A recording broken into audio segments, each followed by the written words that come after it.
Hey, I'm just grateful for Jewish Awareness Month. They didn't have Jeffrey Epstein filthy rich. But what was that? My opportunity. Well, I got a great idea for you. Maybe take this cause to somewhere that isn't a comedy club strip mall. Every now and then, a comedy club accidentally turns into a courtroom. No judges. No gavel. Just one microphone and someone in the crowd who thinks this is the moment to make a stand. Here's a case of one such bad timing, and what happens when strong opinions walk straight into sharper thinking, and don't realize it until it's too late. Well, thank you for coming tonight, and how you enjoying the show there?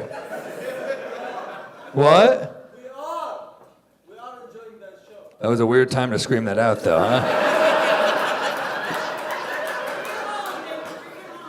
What was that? You see, comedy clubs are not neutral spaces. People don't go there to be educated, recruited, or morally corrected. They go there to laugh, relax, and forget the outside world for an hour. That's the unspoken deal. And when someone breaks that deal, the room doesn't usually have mercy, it turns hostile. Bring it home? Time to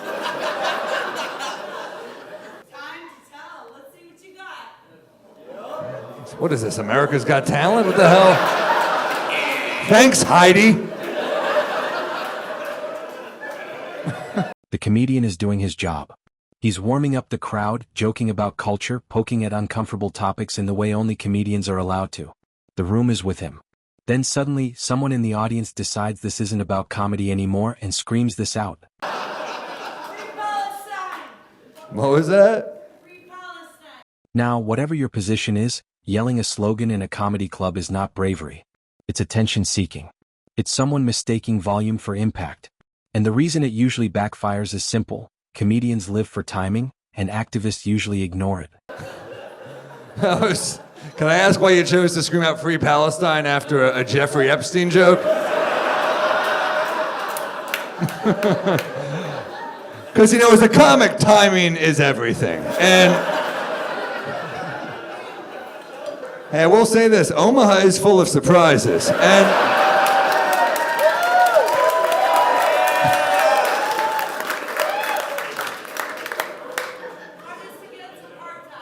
what?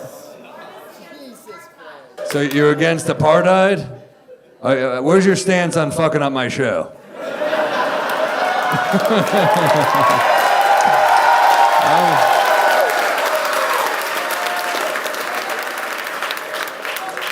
Yeah, what are you drinking, miss?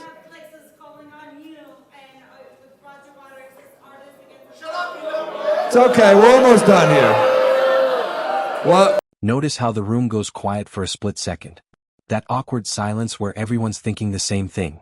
Why here? Why now? The comedian doesn't get angry. And that's very important. Because anger would have given the interrupter what they wanted. Control. Instead, he does something smarter. He points out the absurdity. What about it? We're almost done. By the way, what are you drinking, miss? Nothing. Not? Justice. You're drinking justice? Wow. I can't tell if you're mad at me or not. This probably explains a lot of my relationships. But are you upset with me or at the world? Oh, a public statement? At the Omaha Funny Bone? You ain't exactly Colin Kaepernick.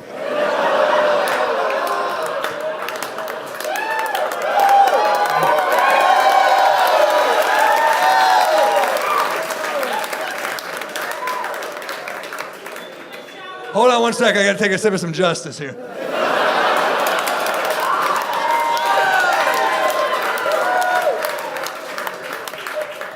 Then the comedian starts asking questions.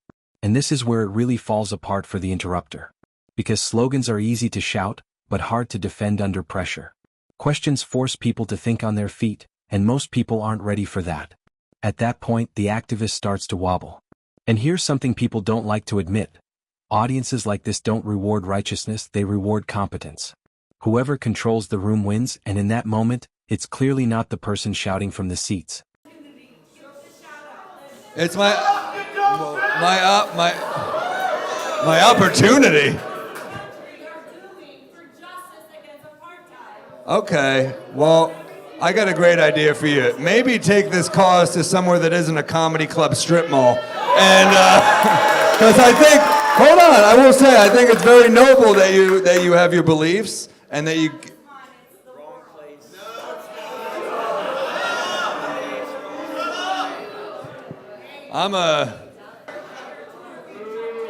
I'm what?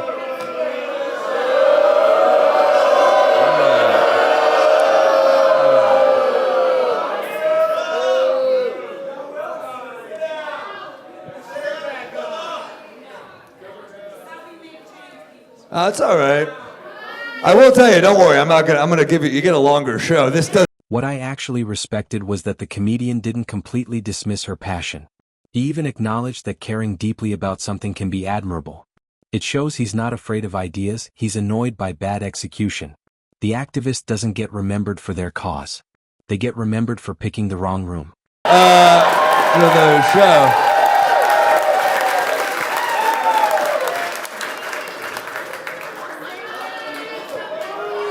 Hold on. What was it, miss?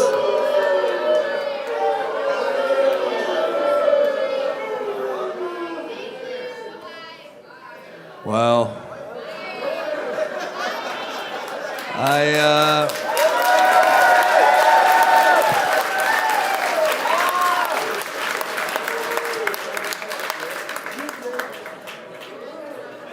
that was...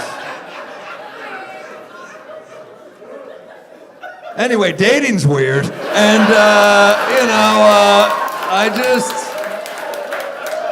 she wanted a crowd, I guess. Makes me feel like there's not a lot of other shit going on here in Omaha. Yeah, it's she's like, it was either him or the PF Changs, and... Another similar incident happened in a different club, where a self-proclaimed conservative woman engages comedian Steve Hofstetter in a debate over tolerance and labels, only to have her contradictions laid bare. This is mostly a question for you, Steve. Okay.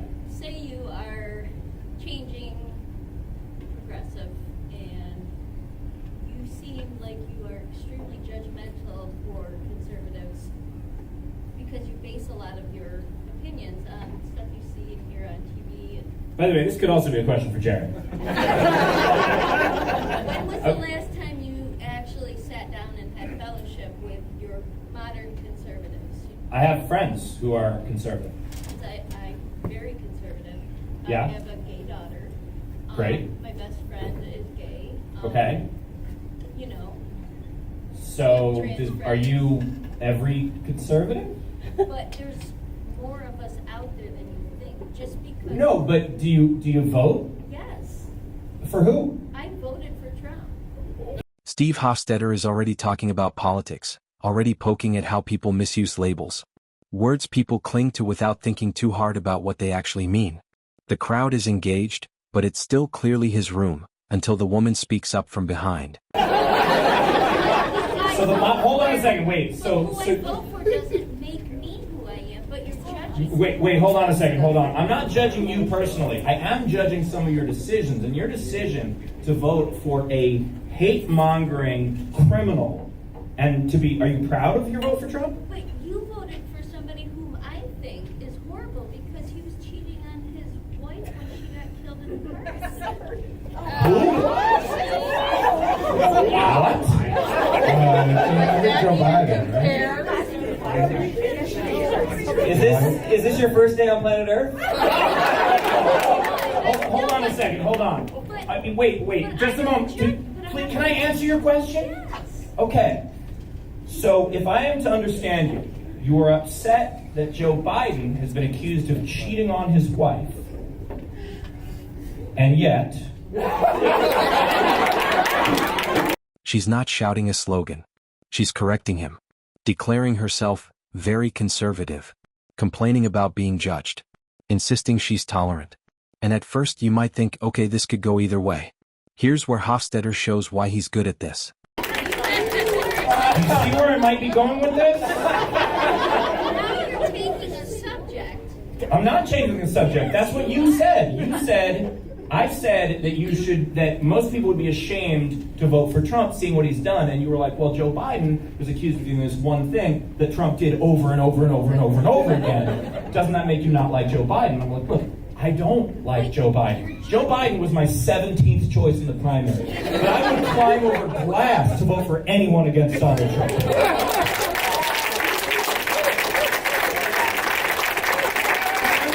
Remember who I said I supported in the primary? Elizabeth Warren. So what is it that she did that you think Trump is better than her? I don't think anybody's better than that. Was our choice. We had the choice. That's my point. Okay, but you're judging people. You're So which part? No. By the way, I'm going to let this go for a while. I want to hear you out. Which one of my jokes? Tell me one of my jokes specifically that you disagree with. Speaking in general. You're speaking in generalizations. That's part of the fucking problem I have. So what I'm saying is, if there was a specific thing that I said tonight that bothered you. I'm not going to get into specifics because you said we have a question and answer. Yes. I asked you a question about how you are feeling like you are becoming more and more tolerant and understanding and this and that, but when you have opportunities to take a jab at other political parties. Well, tolerance doesn't mean tolerance of intolerance. That's the problem. See, why do I claim a party? What, did I mention the word Democrat? No. Ever? Conservatives. Conservatives. Right. And that's Yeah, I'm not part of that group, but I didn't claim. He doesn't shut her down. He invites her to explain herself. And that's dangerous because once someone starts talking, they reveal more than they intend to. The implication of her mentioning her gay child is obvious. It's like saying I can't be intolerant if I love my child. So far, fine. You can feel it even through the screen. That collective reaction of people mentally putting the pieces together. Hofstadter doesn't mock her. He doesn't raise his voice. He just repeats it back slowly, letting her own words sit in the air. call yourself progressive. Progressive, yeah, that's not a political party. No. Okay. Like you said. Do you know the difference between a progressive and a liberal? Because I'm not a liberal. That's on the left. What I'm saying is, if you want me to have a political dialogue with you, I think you need to do more research on your end. I was just asking about. And I'm answering. You just don't like the answer. The original question was when the last time I sat and had a dialogue with conservative people, and I said that some of my good friends are conservative. There is, however, a difference between people who are conservative and people who are alt-right, people who are right-wing, people who vote for Trump, for instance. That is not, voting for Trump, Trump is not a conservative. If you know anything about... This is where logic beats emotion. Because now the question isn't about labels anymore. It's about choices. If you claim to support your child but vote for policies that could harm them, what does that say about your priorities? That's not an insult, that's a real question. The lady tries different antics. She gets defensive. She pivots. She accuses him of generalizing conservatives. And calmly he points out the irony, she's doing the exact same thing to liberals. Policies, his history, he's not a conservative. Is he fiscally conservative? No. Tell me the difference between a classical economist and a Keynesian economist. This is a comedy show.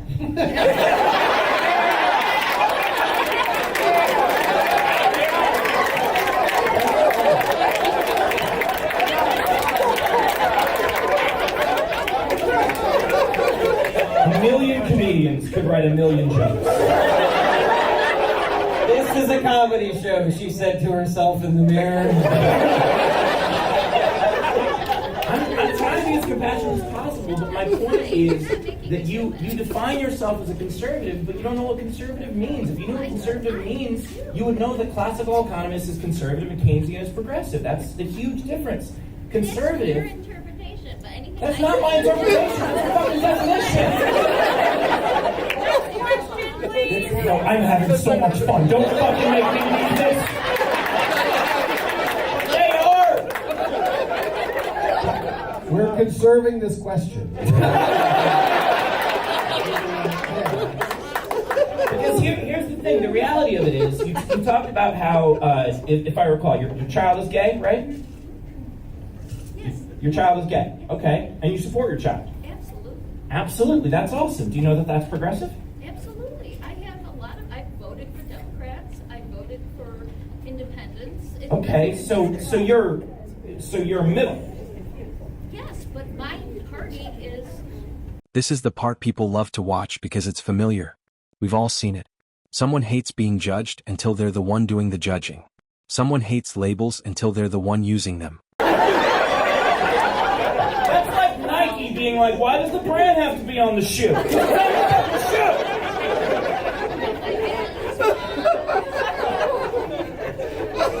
I'm for Second Amendment, but I'm also for.